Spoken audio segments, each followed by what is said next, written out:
And I'm Brody, and this is the Wildcat News for Valentine's Day. Students, make sure you're wearing your IDs. And if you don't have your ID, then you need to get a temporary ID from your homeroom teacher. Please stand for the pledge.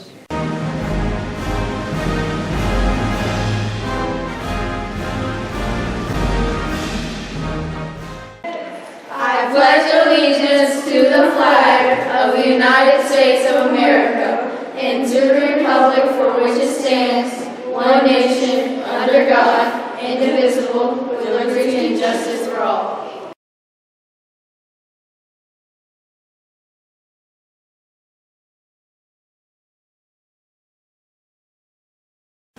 Here are today's announcements. It's time to find out what's for lunch today. Valentine's Day we celebrate. Everybody clap your hands. Valentine's Day we celebrate. Show someone you care. Let's learn our Wildcat word of the day. My word is vitamin. STEM means life. Vita means life, and sentence is a vitamin can give you energy. There are only 5 school days left to buy yearbooks.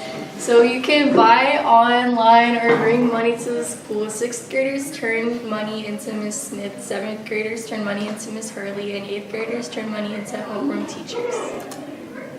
It's time for our Black History video of the day.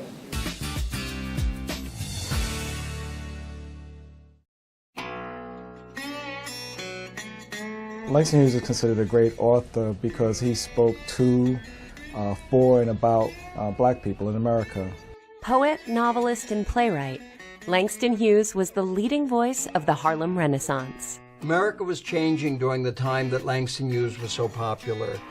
Black consciousness was becoming more and more public, more prominent. I think that Langston Hughes was important because he was one of the early figures to show the dignity and the beauty of ordinary black life. He was one of the most visible of the younger black poets, a new generation that described themselves as the new Negro. They covered new topics, took on new poetic forms, and sought a wider audience, and Langston Hughes was at the forefront of that. James Mercer Langston Hughes was born in Joplin, Missouri on February 1st, 1902. He wrote a lot about being lonely when he was young, and I think that was a tremendous part of the product of moving around so much. After graduating high school, Hughes published his first and most famous poem, The Negro Speaks of Rivers. It is the first poem that celebrates Africa and dignifies the image of Africa in American literature. The Negro Speaks of Rivers was published in a popular black journal, and so he was really rather widely read from the beginning. His poetry and his prose actually had access to everyday people. While studying at Columbia University, Hughes discovered the Harlem art scene, spending hours in jazz and blues clubs, weaving the rhythms of music into his work. Jazz and blues were great influences on Langston Hughes. He sought to capture the energy and vitality of the music in his poetry. He was very familiar with the Harlem nightlife. He knew the musicians, and later in his life he would even collaborate with some of the key figures at that time, such as Duke Ellington. Hughes was a prolific writer and one of the first African-American authors who could support himself through his writing. Langston Hughes wrote plays. He edited anthologies of poets of African descent across the diaspora. He wrote short stories. One of his most famous series of short stories centers around Jesse B. Simple. These are tales told by a resident of Harlem to an aspiring writer who's a stand-in for Langston Hughes. He was one of the more widely published of the young poets of the period.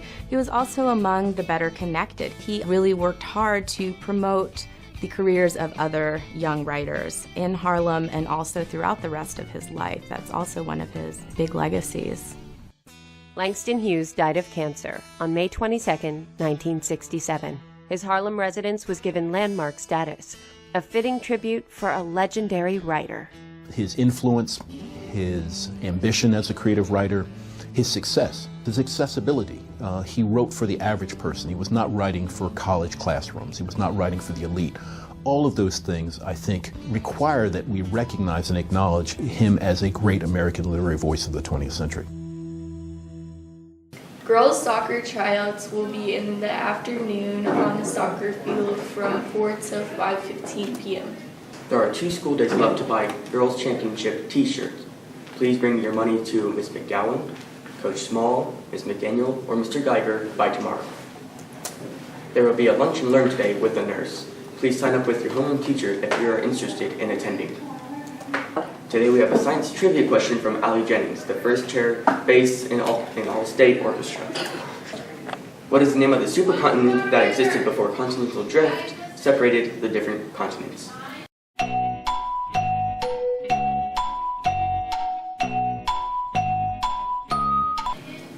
The answer is D, Pangea.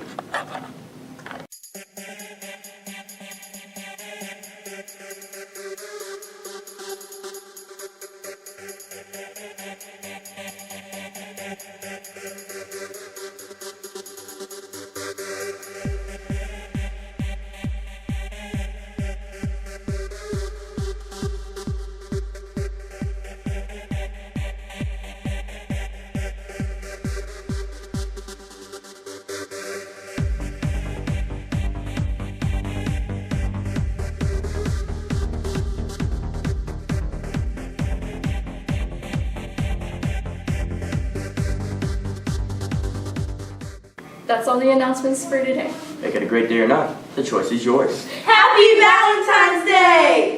Valentine's Day we celebrate. Everybody clap your hands. Valentine's Day we celebrate.